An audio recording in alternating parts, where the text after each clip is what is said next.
Karibu sana Lucia. Asante sana. Niambie mheshimiwa. Nimefurahi kuwa hapa asubuhi ya leo. Nashukuru sana Media Focus na Standard Media Group kwa hii program very muhimu kwa wakati huu wa siasa especially. Inatupatia platform ya kuongelelea mambo ambayo yanatu affect kama wa Kenya day to day lives. Okay. Na it is very timely kwa sababu tuko in the middle katikati ya siasa kabisa imeshika moto. Na leo tunaongelelea mambo ya wajibikaji na leadership. Okay. Na the program ya Miss President in advance leadership among women. All right. So we are here to advance that also. I think nitaongea Kiswahili na Kizungu both. Haina shida. No problem. Lugha ya mtaa kwa sababu watu wangu ni watu wa mtaa. Hata pia sisi pia ni watu wa mtaa sana by the way Lucia. Lucia, maybe kwa hivi sasa tukiwa tunaanza tu tuambie vile ulikuwa ukifanya mambo kabla uingie katika Miss President. Na vile siku hizi unavyoangalia mambo maybe baada ya kuingia katika Miss President. Tuko katika wiki ya 6 kwa hivi sasa katika kipindi cha Miss President. Maybe vile unavyotazama mambo imebadilika, vile unavyofanya mambo imebadilika, na tofauti ilikuwa nini kabla uingie Miss President na ulipoingia katika Miss President? Kwa kikweli kuna mabadiliko kadhaa. Kwa sababu before niingie Miss President ndio kuna vitu ambavyo nilikuwa nafanya ambavyo viko in line na leadership na governance. But after kuingia kwa academy tulifanyiwa training because ndio ukuwe raisi lazima ujue kila kitengo kwa hii nchi. Kuna mambo ya chakula, security, finance, agriculture, uwekezaji, biashara, hivyo vitu vyote lazima uelewe.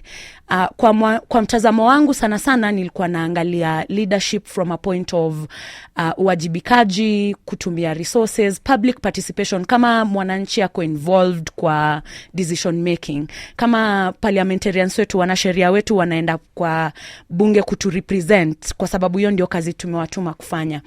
Lakini after kuingia hapa nimeelewa kuwa ndio rais ndio yule mtu mwenye ako pale juu kabisa na oversee the entire government.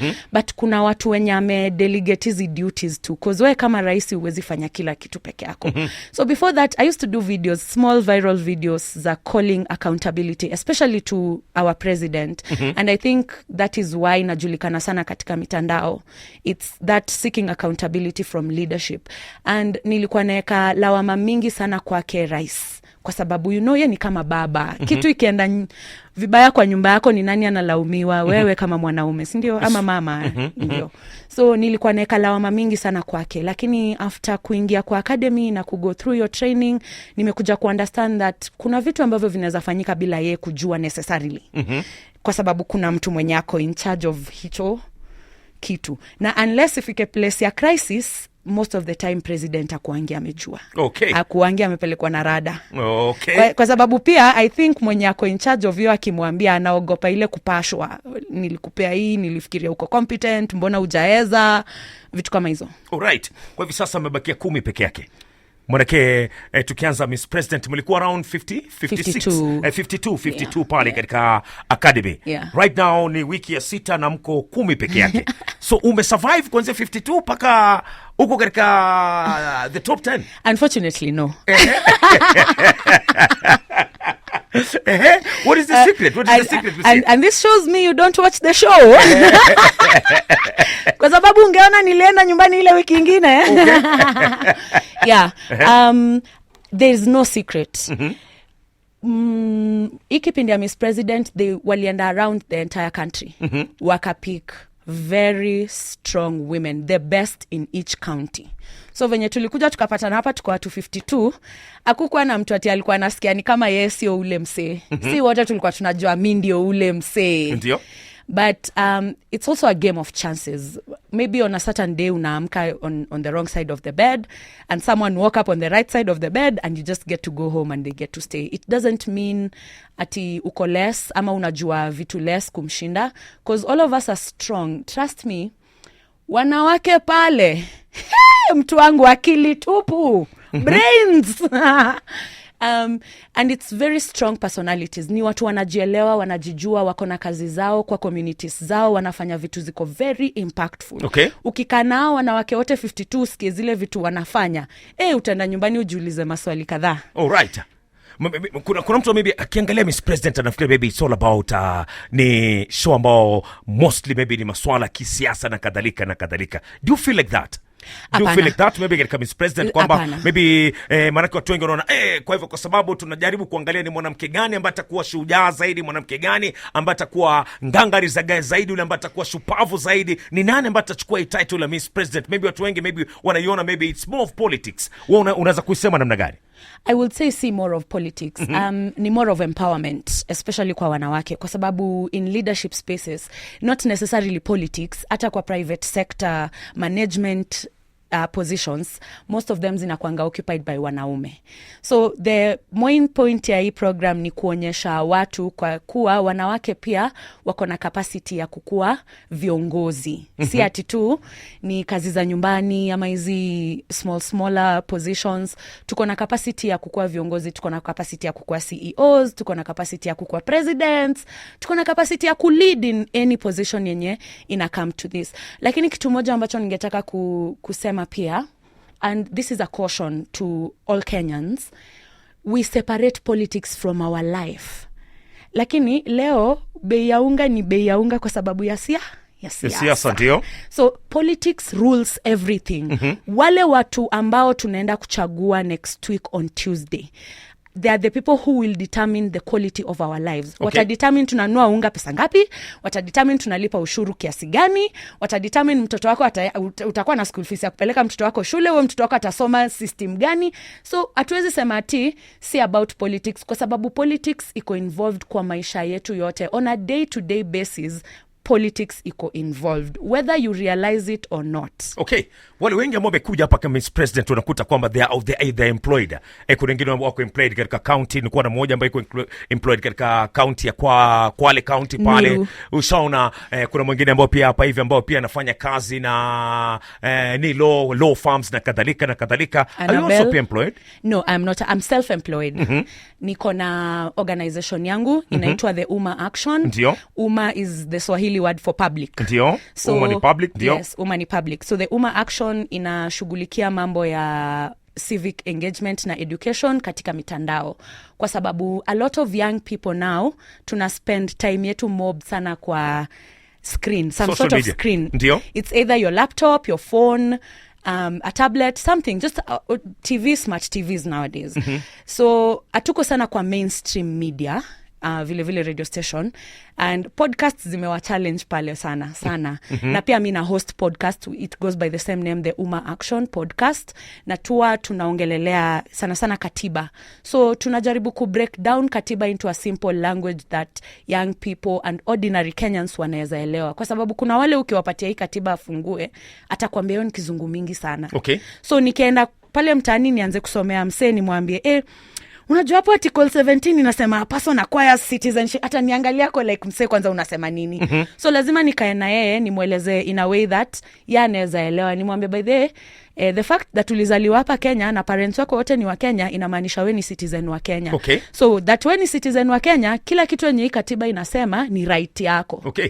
So yani kwa ufupi unatumia kwamba lugha ile ambayo ni rahisi kwa youth kuweza kuelewa na kupenda na kusoma hii katiba. Kabisa. Okay, unafikiri kwamba umeachieve maybe agenda yako? Maana lazima umekuwa na agenda kuanza podcast zako na kadhalika, na agenda yako bila shaka ni youth waweze kujua ni kitu gani ambacho kiko kwa katiba, ni vitu gani ambavyo vinaendelea hapa nchini Kenya. Do you think kwamba umeachieve agenda yako? Bado sijafika pale, but I am on my way there. Niko njiani kufika kwa hiyo agenda. Okay. Kuna watu ambao barriers ni gani zile ambazo unakutana nazo hujaweza kuachieve agenda yako? Kwa sababu tunaishi in the age of information na content creation. There is so much content, na especially lifestyle, mahusiano ya kimapenzi, shida za kifamilia, ndio content iko sana mingi, kwa wingi. Uwezi kosa ukiingia hivi YouTube, familia ile, familia wale, wapenzi wale waliachana, wale wamepigana, wale wanapendana, wale sijui wamfanya nini. Hiyo ndio content iko. Na in order for civic education content pia ifike to that level, lazima kukuwe na sauti mingi zinafanya civic education content. Okay. Na kwa sasa hizo sauti ni chache kidogo. Right. Vile sauti ziko mingi za kuzungumzia masuala na mapenzi na kadhalika katika mitandao, sauti pia ziongezeke pia kwa activists katika mtandao. Youth wengi hapa nchini Kenya ni kana kwamba kwamba maybe they're not interested na stories za politics, na politics no inarani inchi, in politics no utajua story maybe naunga na kwenda namna gani na kadhalika. Do you feel like that? Hiyo ni story ya uongo. Hiyo ni story ya uongo kabisa. Ushaona? Vijana wengi sana, vijana wengi sana, kwa sababu hiyo ndio kazi nafanya, mostly civic engagement among young people. Vijana wengi sana wako interested in politics. Shida ni kuwa we don't have trust na our public institutions zenye zina protect haki yetu ya kupiga kura kwanza. Ukiangalia IEBC kufanya recycling. Wale watu wenye waliangusha kura ya 2017 ndio bado wako in charge of kura ya 2022. So wewe ukuje uniibie 2017, alafu 2022 ukuje uniombe kazi tena. Unafikiria niko na hiyo trust ya kukupea kazi? So youth kwa hivi sasa ni vile mambo yanavyoendeshwa hapa nchini Kenya, ndio they are not interested in politics. No. Yani ukija kuangalia kwamba a lot of promises youth wamepromisiwa left, right and center, zero accountability. Zero accountability. Yani ufisadi na kadhalika na kadhalika. Sasa nile design tunaweza kusema kwamba youth nile design wamefikia wakati ile, okay, fanyeni vile mnavyotaka, si nyinyi ndio viongozi, nyinyi ndio kila kitu, ama unawafeel namna gani youth ukiwa una engage na wao day in day out? Kuna narrative wamekuwa wakisema, IEBC wamekuwa wakisema sana that watu wenye wanafaa kuwa first time voters hawakuregister kupiga kura, a lot of them. Na venye nimesema hakuna trust in that institution that kura yako itahesabiwa ama ita represent Kenya ulikuwa unataka. And a lot of young people pia wako in this place where wamechoka tumechoka yani. It's very exhausting. Now we are sitting out this election when young people say we are not voting. I'm not looking at it kama voter apathy ati wafanye venye wanataka kufanya. I am looking at it as a form of protest. Like tumechoka na the that is going on in this space na hatuendi kuendeleza hiyo. Tumechoka vile umevyosema kwamba niko na Lucia, by the way, moja ambao mheshimiwa wako katika Miss President pale vile, ikiwa kwa hivi sasa ni dakika 41 zimekatika tangu ifike mida ya saa 2 kamili saa za Afrika Mashariki. Hili ni bunge la maisha. Lucia, mind yako yote kwa hivi sasa bila shaka wewe ukiketi unajiona wewe kama rais. Ushaona, manake uko katika yani majukumu mengi ambayo unapatiwa katika Miss President, majukumu yale ambayo rais maybe anayafanya kuhakikisha kwamba nchi imesonga mbele, maendeleo yapo, pesa iko katika mifuko ya nchi, maybe youth pia wamepata kazi na kadhalika na kadhalika. Tumesoma manifesto mingi, tumesikia pia mingi. Bila shaka nadhani pia katika kipindi cha Miss President pia uko na manifesto yako Lucia. How are you going to change this if given a chance? Wewe ndio rais, mimi Lucia, na hapa kwamba nitaendelesha nchi na kadhalika na kadhalika. The first thing you'll fix itakuwa ni gani Lucia? Corruption utaifix namna gani? Ufisadi utafix vipi? Kuna watu ambao saa hii wanafaa kuwa jela. Na kitu cha kunishangaza ni kwamba our CS of Interior, mwenye ako in charge of Interior National Coordination of Government, akona kitengo cha police, AP Police, National Service Police na Directorate of Criminal Investigations chini ya cabinet yake. Lakini alisimama akatuambia nini?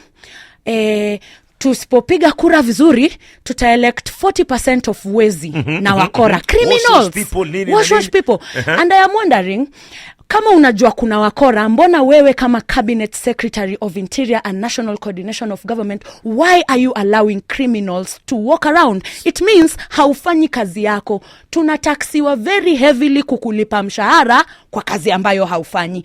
Kwa sababu ni nini kimemzuia Bwana Matiang'i kumpigia you know them. Exactly. Ni nini kimemzuia kumpigia director wa DCI simu aanzishe uchunguzi?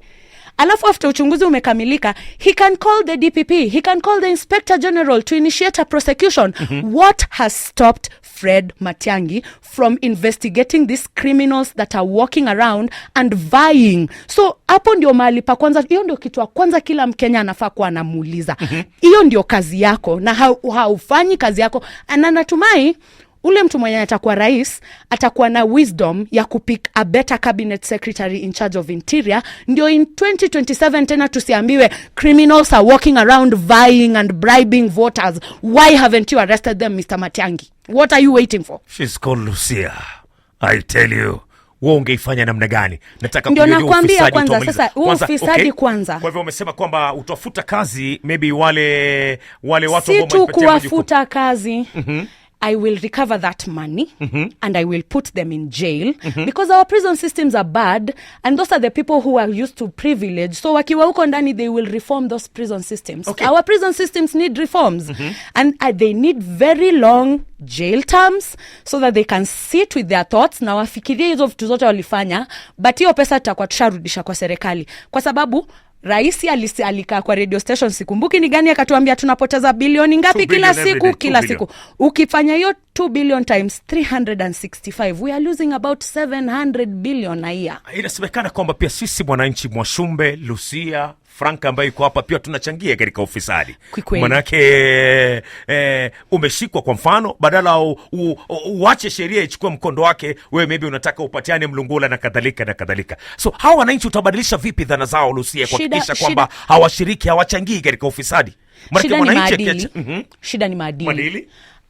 Hatuna maadili, kwa sababu kama tungekuwa nayo haungeweza kutoa hongo. You're supposed to be brave enough to tell that policeman, don't do that.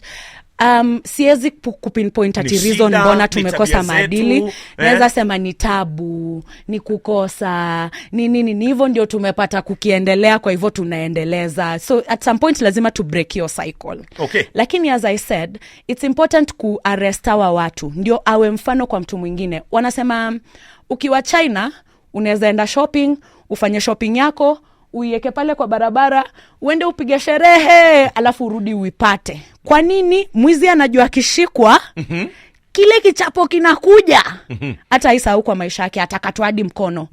Na hakuna mtu anataka kukatwa mkono, so it serves as an example. Once watu wamejua ukiiba kuna punishment inakuja, then watu hawataiba. Lakini kwa hii nchi unaiba alafu tunakureward. Uliiba Ministry of Agriculture, tunakufanya unakuwa ambassador. Enda sasa Uturuki waonyesha venye sisi tunajua kuiba.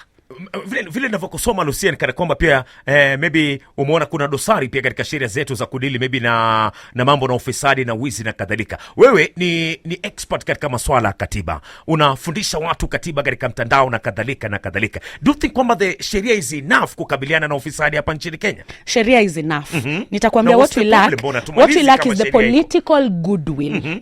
Kwa sababu tuko na chapter 6 of the constitution ambayo inaongelelea masuala ya integrity in leadership. Ndiyo. Na tukiangalia leaders wetu sahi wote, sidhani wanapita hiyo chapter 6. If we use it as a measure of of their leadership, sidhani kuna yule mwenye atafaulu. Sidhani.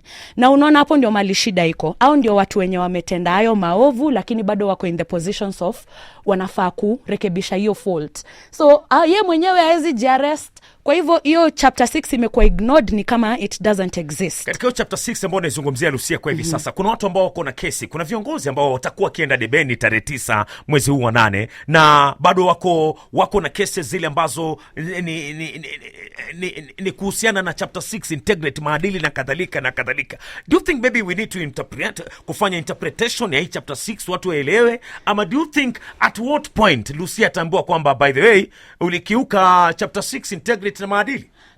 Tunafaa kufanya interrogation na tunafaa kuelimishana sana kuhusu hiyo chapter 6. Actually tunafaa kufanya a lot of civic education ya katiba, kwa sababu we have a constitution and we lack constitutionalism. Watu wengi sana hawajaifungua katiba yao yenye walipatiwa na uraia wasome. So I go everywhere with mine.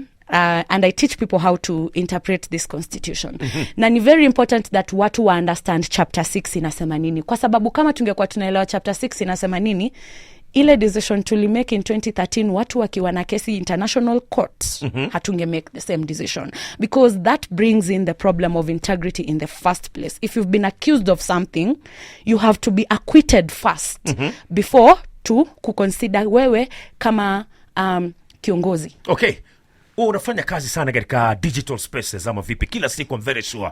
Are you working for somebody maybe wakati wa election, maybe kuhakikisha kwamba maybe unamsukumia vitu katika mtandao na kadhalika na kadhalika? Hapana. Are you involved in politics as far digital is concerned? No, I'm not working for any politician, but nimepea a lot of my friends support wenye wanavai kama independent candidates, kwa sababu ni watu ambao nimefanya kazi nao, najua maadili yao na najua wako na hiyo a heart for the people na wakona a chance of changing something. Na pia most of them ni young people, so hawana ile pesa yenye watu wenye au wamezoea siasa kwa nayo sana wamekuwa, but I am not officially working for any politician ama political party. Okay, katika headlines pia vile pia ni swala ambalo limezungumziwa, manake siku 4 twende katika uchaguzi, kuna playing dirty mingi ambazo zinaenda, maybe kuitana majina, kumlaumu huyu na kadhalika, na mtandao pia umezungumziwa pia ni moja wapo ambapo kuna propaganda mingi zinaendelea pale kuhusiana na uchaguzi, kuna editing of clips, kuweka vitu vingi. Maybe unazungumzia namna gani kuhusiana na hili swala?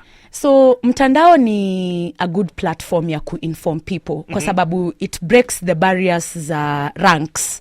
I can directly speak to my MP on Twitter, ime break your rank, but pia ikona a side of it that can be used negatively, na ndio unaona your propaganda, that we're calling it the political propaganda machine. Na ina thrive sana kwa umsimu kwa sababu ni rahisi toa emotions za watu kwa kitu una post.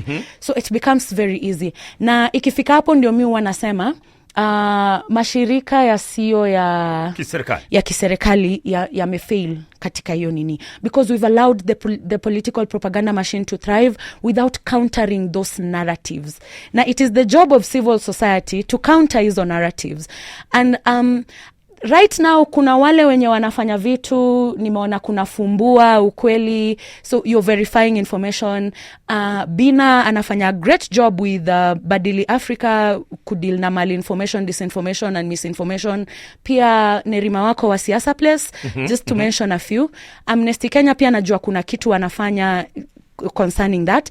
And pia Facebook imekuwa called out. Actually the metaverse has been called out. So Facebook, Instagram, WhatsApp na Twitter sana, so that wanaweza pia kuflag false information from their end when someone reports it.